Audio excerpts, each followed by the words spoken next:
लक्षणों से तो बहुत जल्दी समझ में आ जाता है कि जो जानता देखता है उसे आत्मा कहते हैं, और जो जानता देखता नहीं है उसे शरीर के। सबको समझ में आती है ये बात। बच्चे से भी 2 मिनट समझाओ, बच्चा भी समझ जाता है। 8 साल के बच्चे को, 4 साल के बच्चे को, 5 साल के बच्चे को बोलो जीव किसे कहते हैं, तो वो कहता है जो जानता देखता है उसे जीव कहते हैं। उससे पूछो शरीर जीव है क्या जीव, तो कहता है जीव। क्यों है, तो बोलता ही जानता देखता नहीं है। अब एकदम समझ में आ गई ना बात बच्चे को, कि ये समझ में तो जल्दी आती है, लेकिन ऐसा अनुभव आना कठिन है।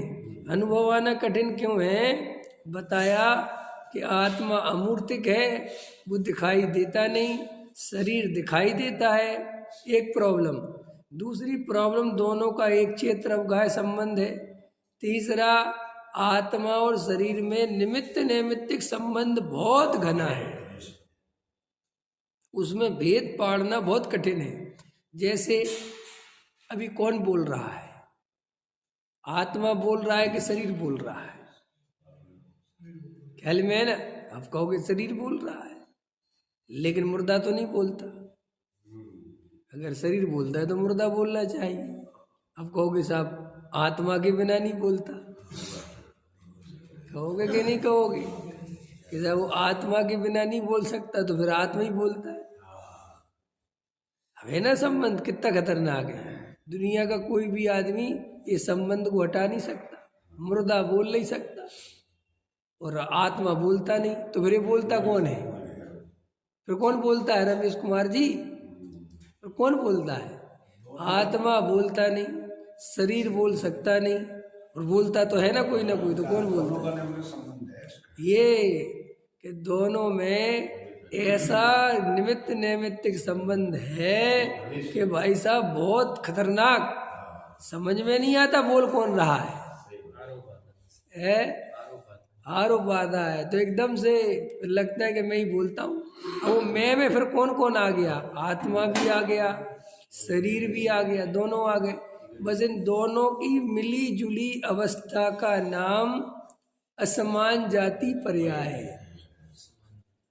समझ गए ना।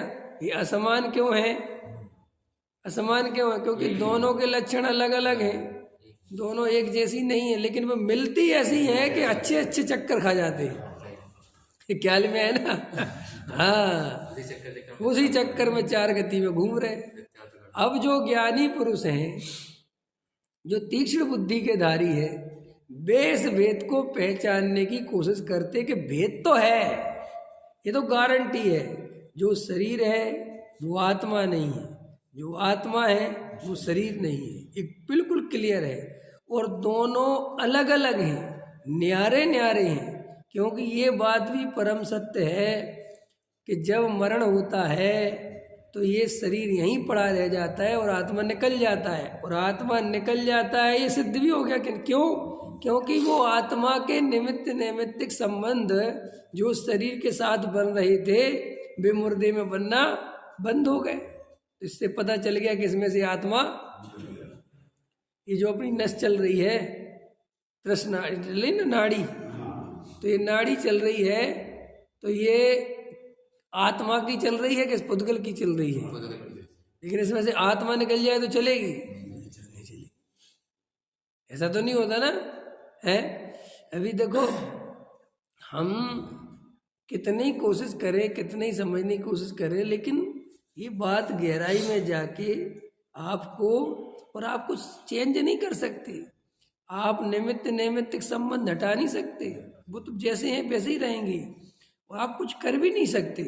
आपको सिर्फ बार बार तत्व विचार पूर्वक मैं आत्मा हूँ, मैं शरीर नहीं हूँ, इस श्रद्धान को मजबूत करना है।